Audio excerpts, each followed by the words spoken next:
everyone for coming along today to your house, to our meeting.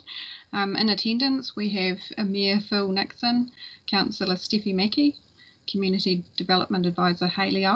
We've got the board members, myself, Karen Cave, Lindsay Maindonald, Sonya Douds. We've got Liam Dagg, Group Manager of Environmental Services, Darleena, Christie, Governance and Support Team Leader, and Vanessa, Governance and Support Officer. Remember, everybody, to state your name very clearly before you speak, and moving and seconding. And we will get on with our agenda.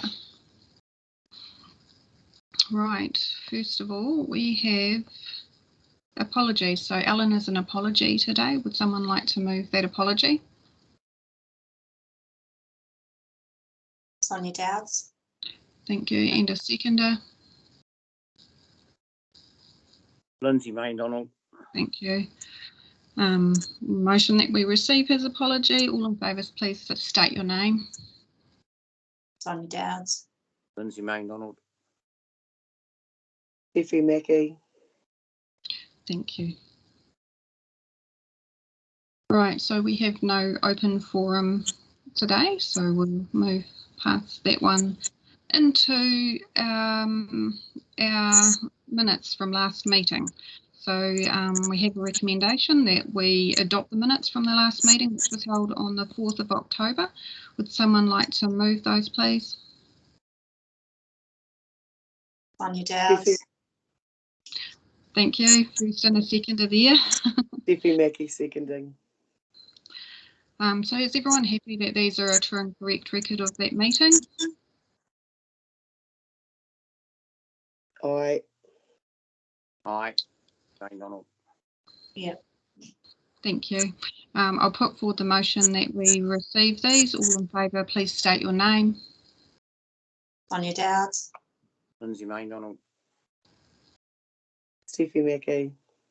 Against? Abstentions? And carried. Thank you. Excuse me, Chair. Yes. Can I just confirm that you were confirming their true and correct record, not just receiving them, please?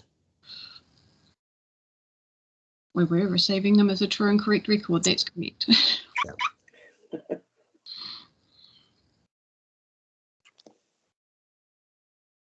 Right, so the next report we have is our funding, discretionary funding application. So we have recommendation that we receive the funding report and that we receive the request for reallocation of a local discretionary fund grant. So we'll move these recommendations. I'll move it if someone would like to second. Sonya Douds. Thank you, Sonya. So, yeah, discussion. So we do have the request for reallocation from the Kaponga school, primary school. So we gave them $5,000 for building a scooter pad, and they've advised that the larger bike track project run over budget due to unforeseens. So they just want to know if we are happy to for that money to go towards that other project. So how does everyone feel about that? I'm more than happy. It's still going towards their project and helping them along the way. Yeah, Sonya Douds. I see that as no issue.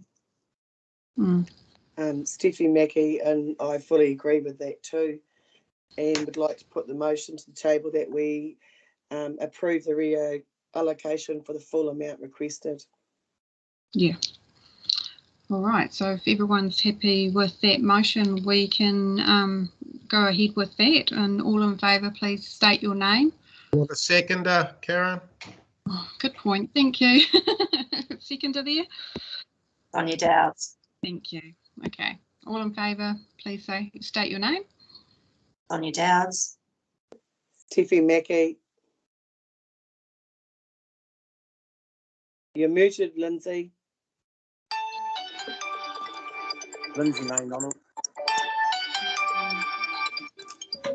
So against and then carried. That's cool. That's good to be able to support that project for that school.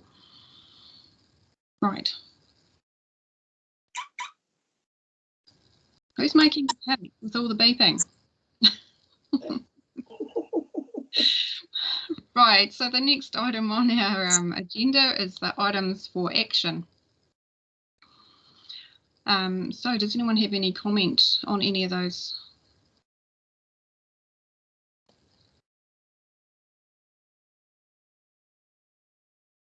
For you, Madam Chair, just an update for Bridger Park. The mosaic pavers have been installed and locked in with mortar. So that's one step closer. So next is the PO, but it's good to see them in the ground, and they are a reflection of our Rotakari Scenic Reserve. So got time, pop down, check them out. Awesome, that's so cool. Okay, Sonya Douds on the security cameras for Kaponga. Lions just came back. They're very supportive of it, but they just wanted some more information. So I've gone back to them with some of that. Di's pulling together an email today to pull everything together for them to have a look at a meeting, which will have all those extra information requests. Thank you. Any further comment on any of those items?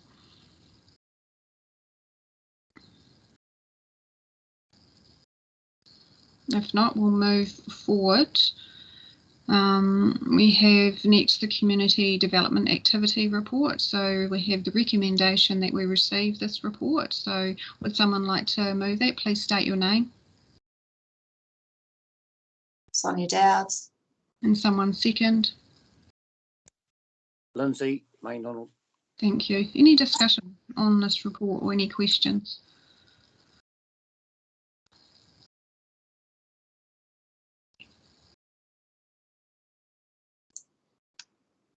To Sonya Douds, a long list of difficult decisions on the Community Initiatives Fund. Yes.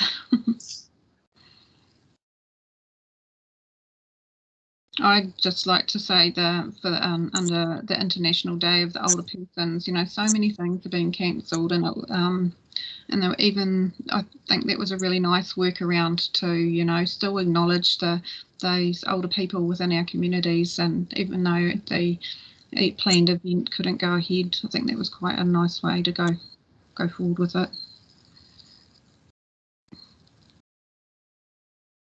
And the Bridger Park entrance, the blessing has been scheduled for December the 5th. Fingers crossed we can go ahead with that one. Sonya Douds, just with everything being cancelled, there has been some questions in the community about the pools. So just the decisions made at any stage that information is sent out earlier rather than later, please. Definitely. Right, any further comment on any of those items? Steffy, Mackay, I just reply to Sonya. At this stage, they have decided to not open the rural pools till early January next year, and that it will still be COVID dependent of what level. As level 2, we cannot man those pools to the restrictions required. So fingers crossed that we go down a level and be able to get safe swimming holes for the children for the summer and play. Thank you. Phil Nixon, Chair, just through you confirming what Steffy's saying. Look, the staff have done a lot of work around this. They'd absolutely love to have them open, because we know for a lot of our smaller towns, it is the place for the younger people to congregate and enjoy themselves. And so we're pretty gutted, but we just aren't able to work around it. But you know, any changes for the better, hopefully, with COVID restrictions, and we'll be certainly getting them open as soon as we can. Thank you. Can we get a notification to share regarding that? Has there been any thing put out from Gerard? Not to my knowledge at this stage, but we can follow up with that. Liam's taking a note now on that one, so if we can follow up, that would be great. Thank you, Liam. So Lindsay, Maindonald. So does that rural pools. We're all rural here, but does that include the big Hara pool as well? Is that considered rural, as in Taranaki's rural? No, with certain things in place, the aquatic centre can open. So they've got lane facilities there. So they can put the lanes in and have people can do things in every second lane. So they can divide them off and give social distancing and all that, which works for pools. But we have not got any of that infrastructure available at the rural pools. So hence the reason why we can't open them. Right, that's good, yeah. Sonya Douds here again, just highlighting that maybe Kaponga Primary School needs to be notified.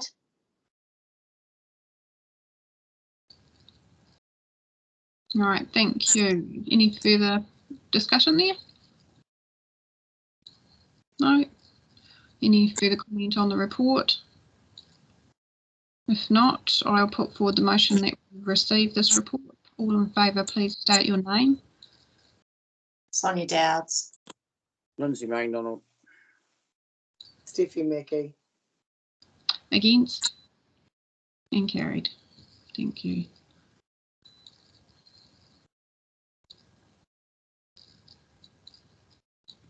So our next report is the District Library Plus report. So our recommendation is that we receive this report. It's for September and October. Would someone please like to move? State your name. Lindsay Maindonald. Thank you. And the seconder. Steffy Mackay. Any discussion on the report?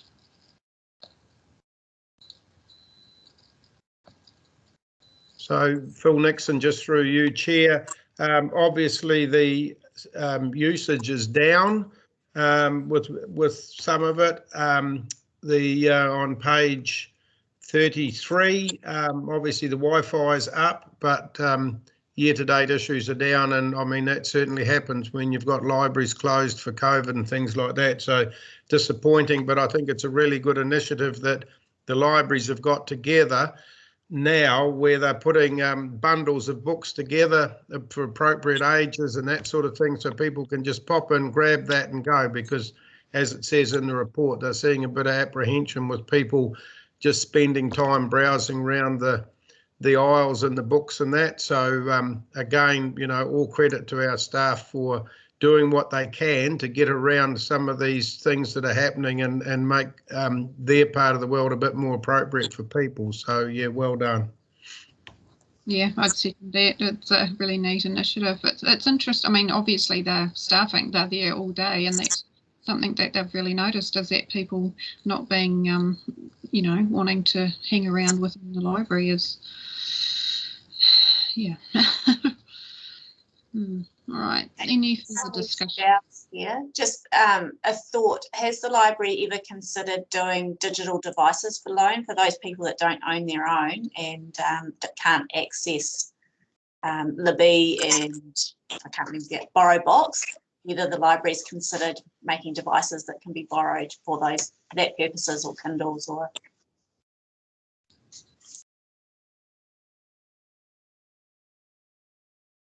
I don't know. Probably Liam Dagg, just through the chair. I guess in terms of the COVID, the context of COVID, it's probably would encounter the same issues we had with returning books and having to, you know, disinfect and do all that sort of caper with the books. I'd say no different for the digital devices. And then I guess it's a case of resourcing if keeping up with demand would become an issue as well, without sort of going into it too deeply. But I think in a COVID setting, having to disinfect constantly devices would be a bit of a red flag.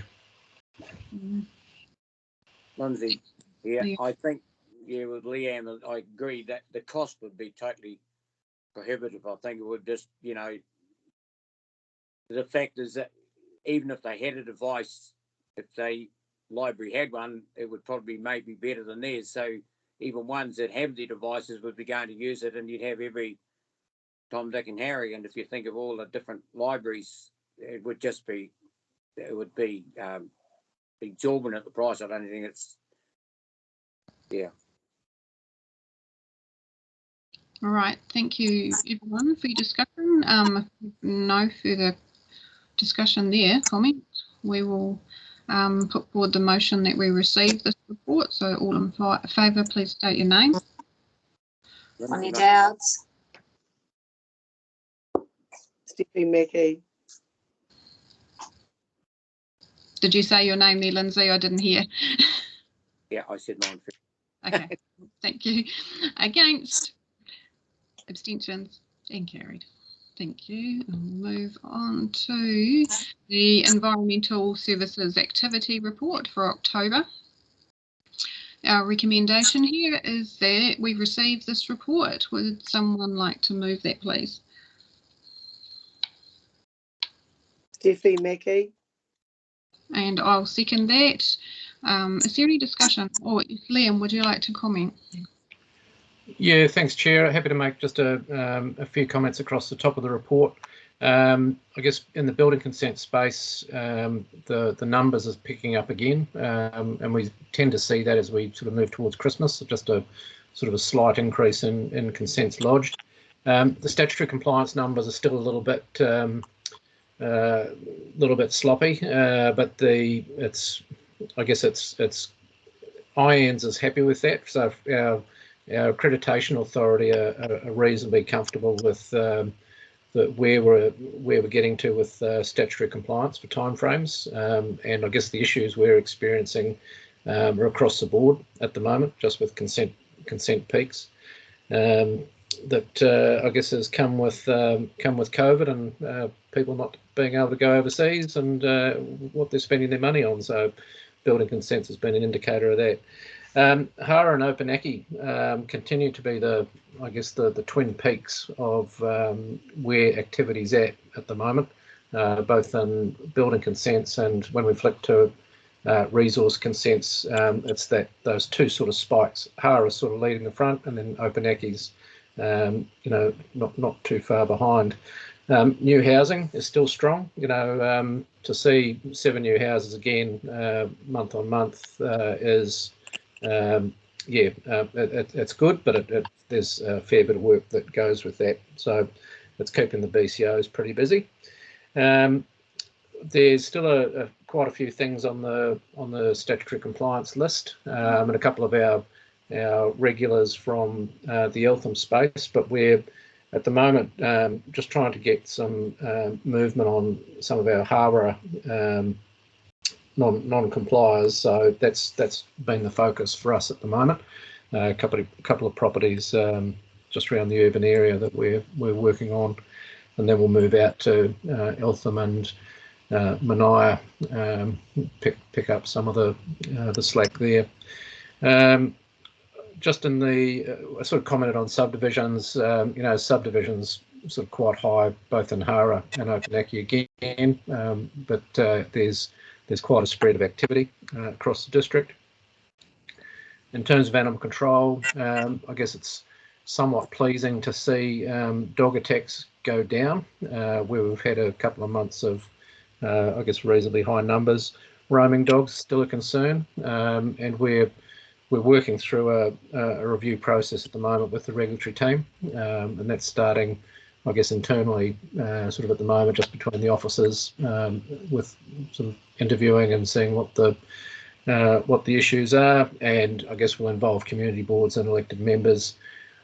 Probably won't see that before the end of the year, but certainly early 2022, we're going to bring that conversation out to a wider audience. Just in the environment sustainability space, we've talked about the community funding proposals. The natural heritage funding round is also completed, and sort of four good projects got funding out of that system, which was good. Bin latches has been, a big success, but the team are just working through some of the issues with some bins not, unlocking, and that comes down to the amount of recycling in the bin. And I think there's a bit of comms going out via Southlink and a few other places just around that, just in terms of if people do have issues with that, to get in contact with council and we can help out where we can. And that's sort of pretty much it, just in terms of a bit of a summary across the top. Happy to take any questions. Yes, thank you, Liam. I was one of the people whose bin didn't empty, and it was quite full but rather light. So we now know. I'm still extremely pleased to have those latches, because where we are, we catch all the wind and our rubbish goes down the road. So I think it's a great initiative.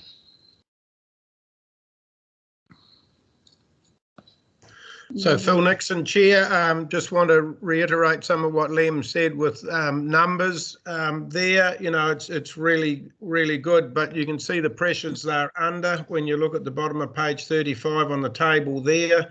109 inspections in August, 187 in October. You know, the numbers are growing, which is hard on them, but great for the district because we are going places. And Liam's already commented on the amount of stuff going on in Howrah and Opunaki, but also throughout the district. It's really good, with 7 consents issued in the Eltham area and 3 in Kaponga. So yeah, things are certainly happening there. Good to see the dog numbers coming down, the dog attack, because that was just ridiculous. Just a suggestion, Liam, for continuity in one report, please, where we have our building consent and resource ones, we go August, September, October, and then year to date. The dogs, we go October, September, August, and then year to date. I think August, September, October and year to date would be a good order for all, please. Thank you, Your Worship, and yeah, we belatedly noted that as well, just before the agendas were going out. So yes, we'll resolve that for the next month. Thank you. All right, thank you. Any further comment there? No, I'll put forward the motion that we receive this. All in favour, please state your name. Lindsay Maindonald. Sonya Douds. Steffy Mackay. Against? Carried. Thank you. So our next report is the facilities usage report. We have the recommendation that we receive this. So I'll move this. Would someone like to second, please? Lindsay will second. Thank you. And discussion?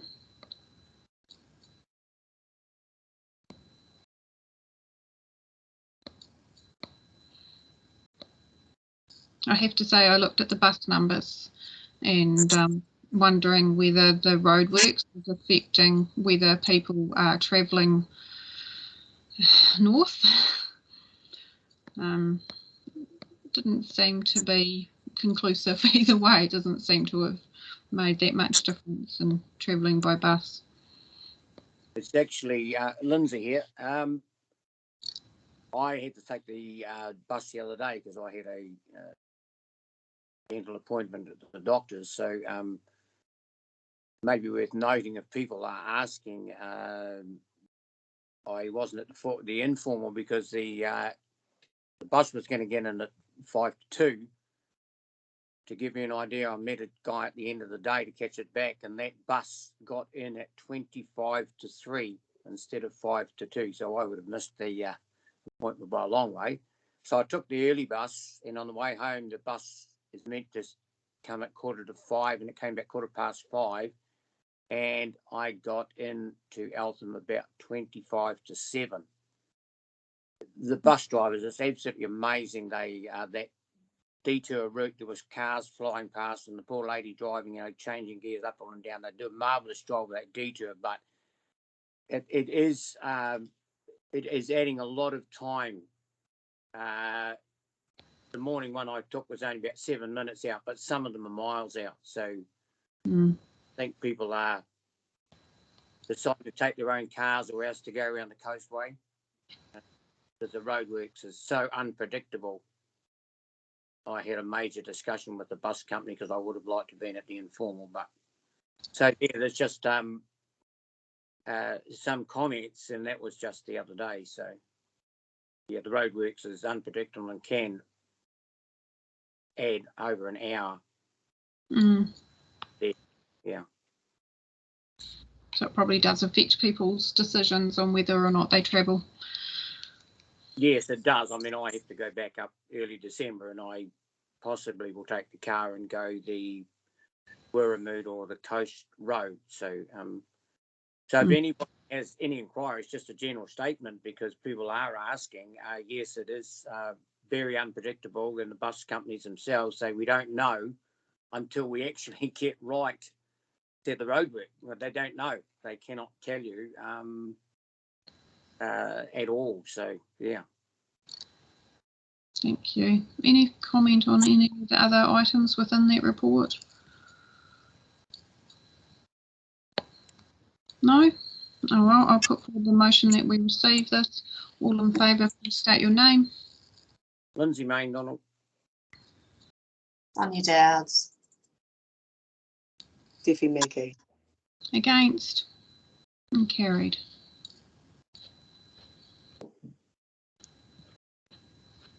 Yep, and that's the last report within the meeting. I was just checking it was. All right, so I think we can close the meeting at 10:56 a.m. So thank you everyone for being here. Thank you, Chair. You did a great job over Teams. It's not easy to chair a meeting on Teams. You've done very well. Thank you. Thanks, Karen. Thanks, Lindsay. Awesome. Thanks, Karen. All right, thank you guys. Thank you.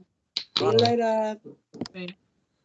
You hang up, Darleena, that's how it happens. Yep. See you all later. Well done, Karen. Nice job. Thank you.